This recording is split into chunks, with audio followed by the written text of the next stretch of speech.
अस्सलाम वालेकुम and good evening दोस्तों, कैसे हैं आप। बड़ा ज़बरदस्त मौसम है जी आजकल इंग्लैंड में, और ज़बरदस्त चाय और साथ में फूल जो है एक बड़ा ज़बरदस्त गुलाब का खिला है जी मेरे आंगन में।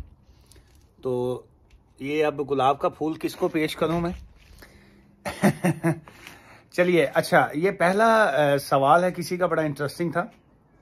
उन्होंने कहा जी कि क्या इंग्लिश लैंग्वेज की रिक्वायरमेंट है अगर हम डिपेंडेंट वीज़ा जो है वो अप्लाई करें। देखिए, अगर तो आप स्पाउस की बात कर रहे हैं, चूंकि बहुत से लोग जो हैं ये स्पाउस का जब अप्लाई करते हैं, हस्बैंड का या वाइफ का वीज़ा, वो वहाँ पे भी उनकी कन्फ्यूजन होती है। वो समझ रहे होते हैं जी कि इसमें, चलिए मैं थोड़ा सा और बता देता हूँ कि जब आप किसी ब्रिटिश के साथ शादी करते हैं तो फिर उसको स्पाउस का वीज़ा कहा जाता है।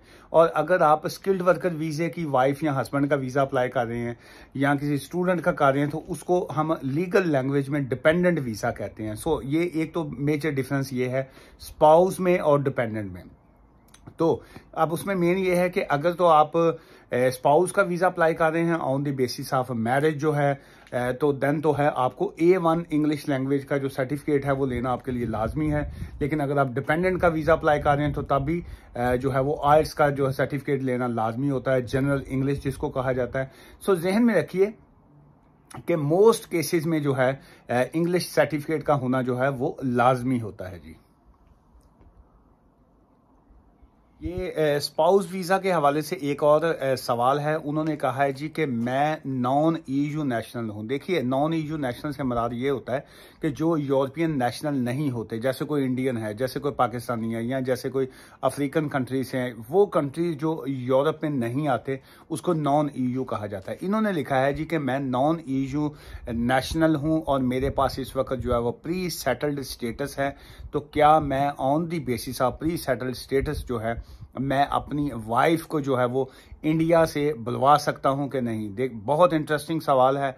आफ्टर ब्रेग्जिट जो है, चूंकि अभी ब्रेग्जिट हो चुका हुआ है, सो अभी जितने लोग जिनके पास प्री सेटल्ड स्टेटस है यूके में, वो जब तक उनके पास सेटल्ड स्टेटस ना हो वो किसी को भी जो है वो यूके में on the basis of marriage जो है वो नहीं बुलवा सकते हैं।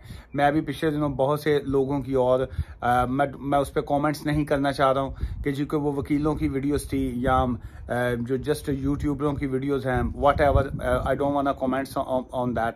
मैं चूँकि इमिग्रेशन लॉ को डील करता हूँ, मैं लॉ की बात करूँगा। लॉ में ये है कि अगर आपके पास प्री सेटल्ड स्टेटस है तो आप अपनी न्यू मैरिज अगर करेंगे तो आप अपनी वाइफ या हस्बैंड को on the basis of pre settled status आप उनका वीज़ा अप्लाई करेंगे तो रिफ्यूज़ल आएगी, आप अप्लाई नहीं कर सकते हैं। सिर्फ उसमें जो गुंजाइश है वो ये है कि अगर आपकी शादी जो है, अगर आपकी मैरिज जो है, अगर आपकी सिविल पार्टनरशिप जो है वो ब्रेग्जिट से पहले की हुई है, 31 दिसंबर 2020 से पहले की हुई है, या 31 जुलाई 2021 से पहले की हुई है, और आपके पास ऑफिशियल डॉक्यूमेंट्स हैं, आपके पास गवर्नमेंट के डॉक्यूमेंट्स हैं, देन जो है आप एप्लीकेशन जो है वो फाइल कर सकते हैं। तो फिर उसमें चांसेस अच्छे हैं कि अगर आप बाकी चीज़ें, अगर जैसे अकोमोडेशन है या बाकी चीज़ें अगर आपकी कंप्लीट होती हैं तो देन ऑब्वियसली आपको वीज़ा मिल जाएगा स्पाउस का। लेकिन अगर आप न्यूली मैरिड हैं तो फिर आपको वीज़ा जो है वो नहीं मिलेगा। ये जहन में रखिएगा कि जब तक आपके पास सेटल्ड स्टेटस ना हो, जब तक आपके पास या ब्रिटिश पासपोर्ट ना हो, या इंडेफिनिट लीव टू रिमेन ना हो, या सेटलमेंट ना हो, आप अपनी जो है वो स्पाउस को जो है वो नहीं बुलवा सकते। ऑब्वियसली बाकी जो है वो जो रिक्वायरमेंट है वो भी लाजमी है, लेकिन ये वाला पहला पॉइंट जो है ये बड़ा लाजमी होता है जी। ये किसी ने टूरिस्ट वीज़ा के हवाले से भी रिक्वेस्ट की है। उन्होंने कहा जी कि टूरिस्ट वीज़ा के ऊपर भी जो है एक थोड़ा सा इंफॉर्मेशन दीजिए। देखिए, टूरिस्ट वीज़ा का मतलब ये होता है कि आप यूके में जो है विजिट पे आना चाह रहे हैं। विजिट जो होता है वो फैमिली विजिट जो है वो भी हो सकता है, या जो है जनरल विजिट जो है वो भी हो सकता है। जनरल विजिट ये होता है कि अगर आपका कोई रिश्तेदार, बहन भाई, दोस्त यहाँ पे यूके में नहीं है तो आप जो है उसको जनरल विजिटर वीज़ा कहा जाता है। कि आप चाहे होटल की बुकिंग लगाते हैं साथ में, या आप बताते हैं कि जी आप कहाँ पे जाके ठहरेंगे, किसी दोस्त के पास ठहरेंगे या कोई बाकी जो है, उसको जनरल विजिटर वीज़ा कहा जाता है। अगर आपकी कोई फैमिली मेंबर्स यहाँ पे हैं और आपके पास FRC है, जिसको फैमिली रजिस्ट्रेशन सर्टिफिकेट कहा जाता है, या कोई ऐसी एविडेंस है कि आप साबित कर सकते हैं कि ये आपकी सिस्टर है, ये आपका भाई है, ये आपके पेरेंट्स हैं, तो फिर उसको फैमिली विजिटर वीज़ा कहा जाता है। सो जब आप इस तरह की एप्लीकेशन फाइल करते हैं तो उसमें आपको टिक करना पड़ता है कि जी कि क्या आप जनरल विजिटर हैं या आप फैमिली विजिटर हैं। तो फिर ये आप पहली तो रिक्वायरमेंट इसमें ये आ जाती है कि किसको आप क्लिक कर रहे हैं। सेकंड, आपने अपनी तरफ से पोजीशन ये दिखाना होता है कि जी कि क्या आपके ऐसे सर्कमस्टांसिस हैं कि आप UK में जो है वो विजिट करने जा रहे हैं। बहुत से लोग जो हैं वो प्रॉपर्टी के डॉक्यूमेंट्स लगा देते हैं। देखिए, प्रॉपर्टी के डॉक्यूमेंट ये खासकर ये जो मीरपुर साइड है, कश्मीर साइड है, या कई ऐसे इंडिया में ऐसे डिस्ट्रिक्ट्स हैं जहां पे वो ऑफिशियल डॉक्यूमेंट्स तो होते हैं, गवर्नमेंट के ही डॉक्यूमेंट्स होते हैं, लेकिन उनको प्रूव करना बड़ा मुश्किल से होता है। सो मेरा अपना एक्सपीरियंस ये है कि प्रॉपर्टी डॉक्यूमेंट्स की बजाय ये जो बैंक स्टेटमेंट होती है ये ज़्यादा सॉलिड जो है, जिसको कहा जाता है, वो कंसिडर होती है। एक तो ये है कि बैंक स्टेटमेंट जो है वो आप लगाया करें, और इसमें इसके साथ साथ ये है कि आप ये प्रूव करने के लिए कि जी कि आपको इनकम कहाँ से आ रही है। अगर आप जॉब करते हैं तो वो आपकी तनख्वाह जो है वो उसमें आ रही है। अगर आप बिजनेस करते हैं तो वो एज अ सेल्फ एम्प्लॉयड हैं, जैसे भी है आपका, अगर कंपनी है या जो भी है, तो उसके आपने एविडेंस साथ में लगानी होगी कि जी कि ये आपको इनकम कहाँ से आ रही है। बहुत से लोग जो हैं वो बैंक स्टेटमेंट उनकी बड़ी सॉलिड होती है और वो एक्सपेक्ट ये कर रहे हैं जी होते हैं जी हमारा करोड़ों का बिजनेस है, हमारा वीज़ा तो रिफ्यूज़ल आएगी नहीं उसमें, लेकिन वो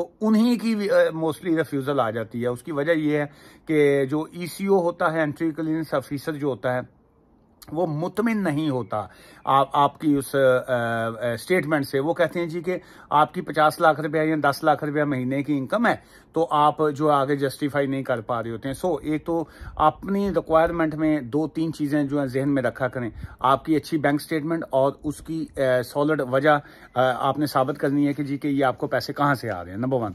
अच्छा, सेकंड उसमें ये आ गया कि आप वापस जो है वो अपने बैक होम कंट्री जाएंगे, आपकी पेरेंट्स हैं, आपकी वाइफ है, आपके बच्चे हैं, आपके दोस्त हैं, आपकी जॉब है, ये जिसको कहा जाता है कि बैक होम फैमिली टाइज जो है वो आपने दिखाना लाजमी होता है। फिर सेकंड दूसरा पोर्शन आ गया आपका UK बेस जो है। UK में आप कहाँ पे जाके रहेंगे, किसके पास रहेंगे, फैमिली विजिटर है आप, यहाँ अगर जनरल आपका विजिटर है, होटल की बुकिंग है, या किसी दोस्त की अकोमोडेशन की डिटेल्स हैं। फिर वो ये है कि ये बहुत से लोगों के जहन में होता है कि अगर हम UK से हमारा कोई दोस्त या भाई या रिश्तेदार हमें स्पॉन्सर लेटर दे देगा तो वीज़ा रिफ्यूज़ होगा ही नहीं। इसी वजह से जो है वो बहुत लोगों ने आपस से रिश्तेदारियाँ जड़ियाँ ने ख़राब हो गई ने। वो कहते हैं जी आप हमारे रिलेटिव हैं, आप हमें स्पॉन्सर लेटर दें। वो स्पॉन्सर लेटर बेचारे दे भी देते हैं, वीज़ा रिफ्यूज़ हो जाता है। वो कहते हैं जी लगता है ने स्पॉन्सर लेटर ही सही नहीं देता, जिसकी वजह से जो है वो वीज़ा रिफ्यूज़ हो गया। सो वीज़ा ऑफिसर जो है वो आपका स्पॉन्सर लेटर की बेस पे वीज़ा नहीं देता, वो आपके दोनों सर्कमस्टांसिस जो हैं वो देखते हैं कि क्या आप बैक होम वापस जाएंगे विजिट करने के बाद। ये बड़ा अहम चीज़ें होती हैं। सो ये विजिट के ऊपर मैंने थोड़ी सी लंबी वीडियो इसलिए की है कि बहुत से विजिटर जो हैं वो अपनी गलतियों की वजह से अपना विजिट वीज़ा जो है वो रिफ्यूज़ करवा लेते हैं। सो और समझते हैं कि यार बड़ा सादा सा वीज़ा है, ये तो मिलेगा ही मिलेगा, हम करोड़पति लोग हैं, हमें कौन वीज़ा रिफ्यूज़ कर सकता है। और ज़हन में रखिए ऐसे ही लोगों का वीज़ा ज़्यादा रिफ्यूज़ होता है। मेरा गार्डन है जी, और ये मैं देसी गुलाब वगैरह जो है मैंने लगाए हुए हैं। ये जो तारें आपको दिखाई दे रही हैं ना जी, ये असल में ये LED वाली हैं, ये जो आप देख रहे हैं ये इसके साथ जो है। तो ये सूरज वो उससे क्या कहते हैं मैं आपको दिखाऊंगा ये कहाँ पे एंड पे वो पड़ी है। ये मुझे बहुत पसंद आया ये गुलाब जो है, ये बाकी कलियाँ निकली हैं जी।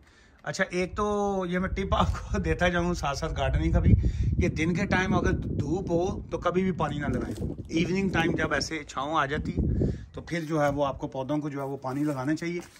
ये जो तारें आप देख रहे हैं जी, ये असल में लाइटें हैं, ये असल में ये लाइटें हैं। और इसका जो है वो मैंने ये लगाया हुआ, ये वो क्या कहते हैं सोलर जो है, ये सूरज की रोशनी से चार्ज हो जाता है जी, और ये रात को जो है ये चलती हैं जी, बड़ी खूबसूरत लगती हैं। तो गर्मी की वजह से ये एक दूसरे पे पानी फेंक रहे हैं। ये भाई है जी मेरा छोटा, और ये साथ में बच्चे।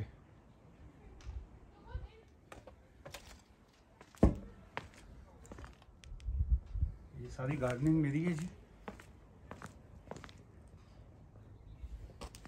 अच्छा जी, ये स्पाउस वीज़ा के वो जो वीडियो थी उस पर नीचे किसी ने सवाल किया हुआ था। ये बड़ा अच्छा वैसे ट्रेंड आप लोगों ने स्टार्ट किया है कि जौन सी वीडियो हो उससे रेलिवेंट ही सवालात जब आप नीचे पूछते हैं तो बहुत से दोस्तों की मदद हो जाती है। तो जैसे ये अब स्पाउस वाली एक नीचे वीडियो थी, उसके नीचे ये सारे सवालात वहीं के थे। तो ये किसी का सवाल था जी, उन्होंने कहा जी कि अगर जैसे 18,600 आपने थ्रेश होल्ड दिखाना है फाइनेंशियल वाला जो है स्पाउस वीज़ा में, तो क्या अगर प्रेगनेंसी की सिचुएशन में कोई एग्जाम्पशन है इसमें? जी बिल्कुल नहीं है जी। सो स्पाउस के केस में सर 2 ही ऑप्शन है, या तो आपकी 18,600 इनकम हो और आपने 6 मंथ की बैंक स्टेटमेंट लगानी है, 6 मंथ की पे स्लिप्स देनी है, और अगर आप एग्जाम्पशन रूल्स में आते हैं, जैसे कोई केयर अलाउंस ले रहा है, कल मैंने बड़ी तफसील में एक वीडियो की थी, जो लोग एग्जाम्पशन में आते हैं, जो 18,600 जिन्होंने शो नहीं करवाना, वो लाजमी वो कल वाली वीडियो देखें जी।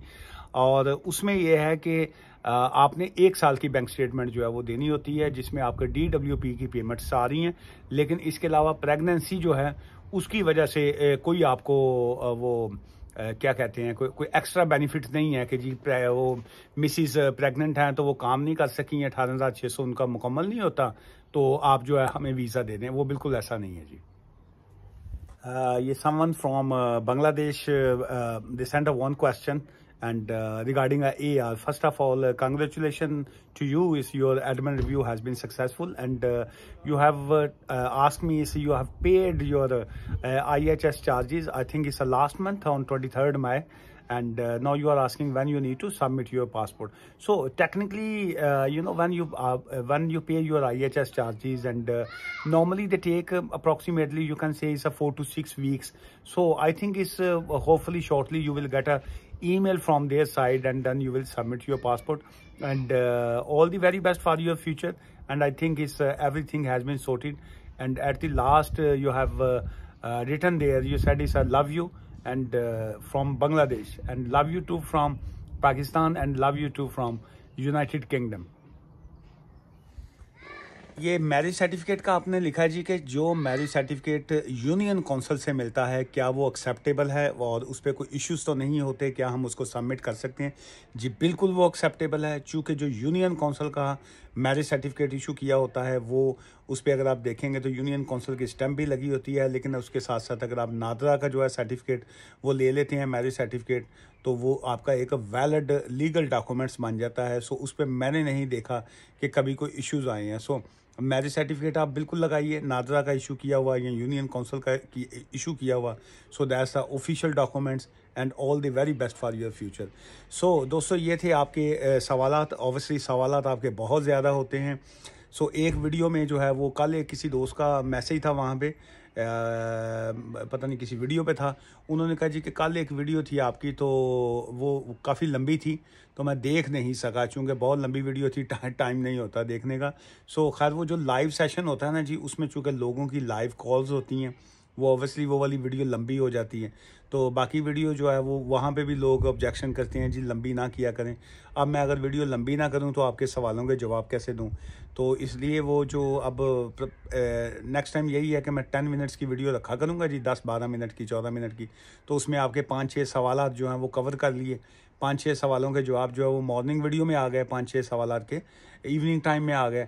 लेकिन यह है कि आप लोग वीडियो देख के जिनके सवालों के जवाब दिए होते हैं, कम से कम वो उस अपना सवाल सुनने के बाद, जवाब सुनने के बाद कम से कम शुक्रिया लाजमी अदा कर दिया करें, वहाँ पे टिक कर दिया करें। सवाल का जवाब अच्छा लगे तो थैंक यू कर दिया करें, ना अच्छा लगे तो नेगेटिव कमेंट्स चाहे कर दिया करें, जी आपने जवाब दुरुस्त नहीं दिया, आपका जवाब ठीक नहीं है, आपकी एडवाइस अच्छी नहीं है, वॉट एवर जो है, जो भी है, आप कम से कम कमेंट्स तो किया करें।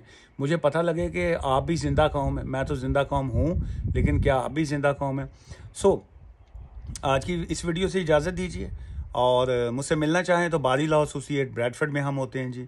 आप फ़ोन एडवाइस जो है वो भी ले सकते हैं। ऑब्वियसली पूरी दुनिया जो है वो बहुत बड़ी है, हर बंदा ब्रैडफर्ड तो आ नहीं सकता, सो इसलिए आजकल तो 98% जो है फ़ोन एडवाइस लोग लेते हैं, और जब वो सेटिस्फाई हो जाते हैं कि जी हमने आपसे काम करवाना है, वो अपने डॉक्यूमेंट्स हमें हमारे हेल्पलाइन नंबर के ऊपर भेज देते हैं, ईमेल कर देते हैं, गवर्नमेंट की फ़ीस डायरेक्ट गवर्नमेंट के अकाउंट में डाल देते हैं, हमारी फ़ीस जो है वो हमारे कंपनी अकाउंट में डाल देते हैं। अल्लाह अल्लाह खैर सलाह, टेक केयर, खुदा हाफिज़।